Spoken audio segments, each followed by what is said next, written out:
If you're on a healing journey, whether it's from chronic illness, chronic anxiety, chronic symptoms, and suddenly everything's starting to feel worse instead of better, and it's making you question everything, like, am I going backwards? Am I doing this right?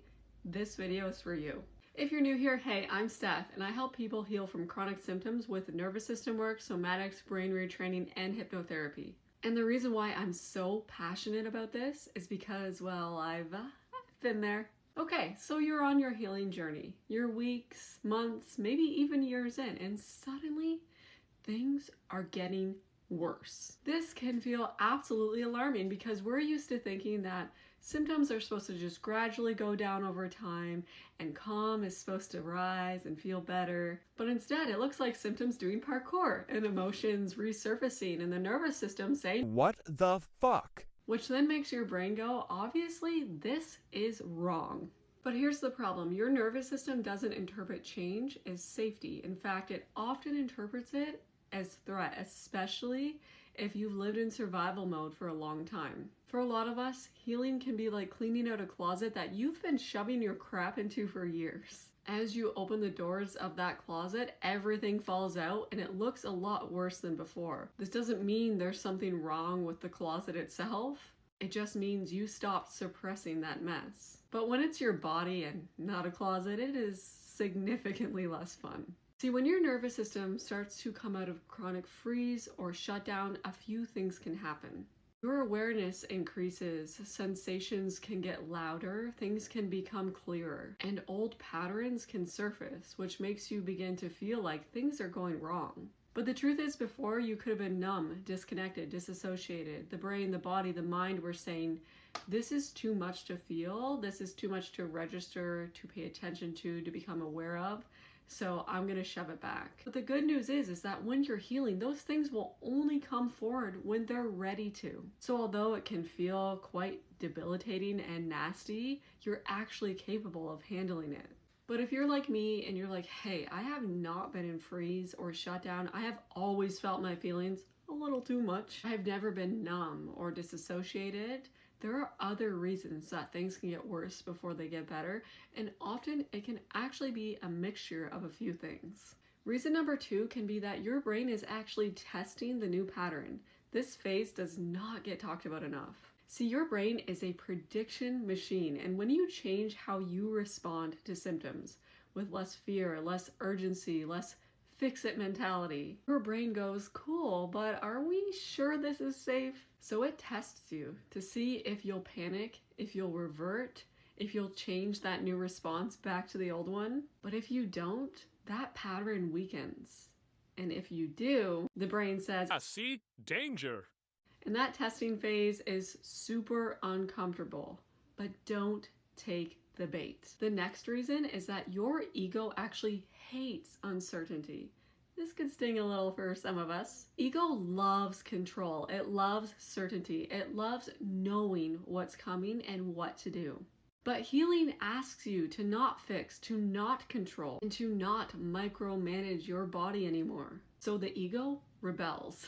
It can create thoughts like, this isn't working, you're doing it wrong, we're going backwards, you're never gonna heal, you're that special case, you need to do something to fix this right now. And that mental noise can feel like regression, but it's actually the ego's resistance of letting go of that old identity. And it's totally normal. Reason number 4 is that you removed coping mechanisms. A lot of people can confuse coping with healing. Distraction, overworking, over-researching. Totally haven't done that. Avoidance and white-knuckling through your symptoms. And when you stop numbing or suppressing or avoiding, you can feel more temporarily, which doesn't mean that healing is making you worse. It just means that you're not buffering the signal anymore. The next reason is really cool and really common. It's that your body is actually completing stress responses now. This is subtle but real. Stress that was never fully completed lives in the body. It waits. It does not disappear. As safety increases, the body finally has capacity to discharge, process, reorganize, which can feel like big emotional waves, big physical sensations. fatigue, irritability, an uptick in flares or symptoms, because your system finally has the resources to finish what it started. And that is a good thing. And the final thing is that your relationship to your symptoms is changing. See, when you stop fighting your symptoms, you actually begin to notice them more at first. You're not disassociating from them anymore. And awareness can increase before that reactivity decreases. And that gap feels uncomfortable. So here's where people get stuck. They interpret this phase as proof they're doing it wrong, proof that they're regressing, proof that something is missing.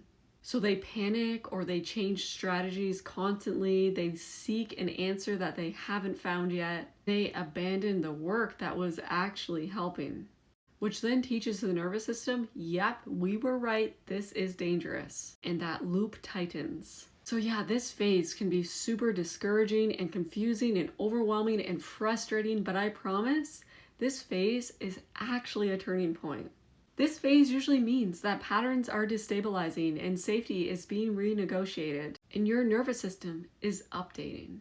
This is the phase before the nervous system recalibrates, and how long it lasts can depend on how you react and respond to it, and also just the individual. So what can actually help you move through this phase?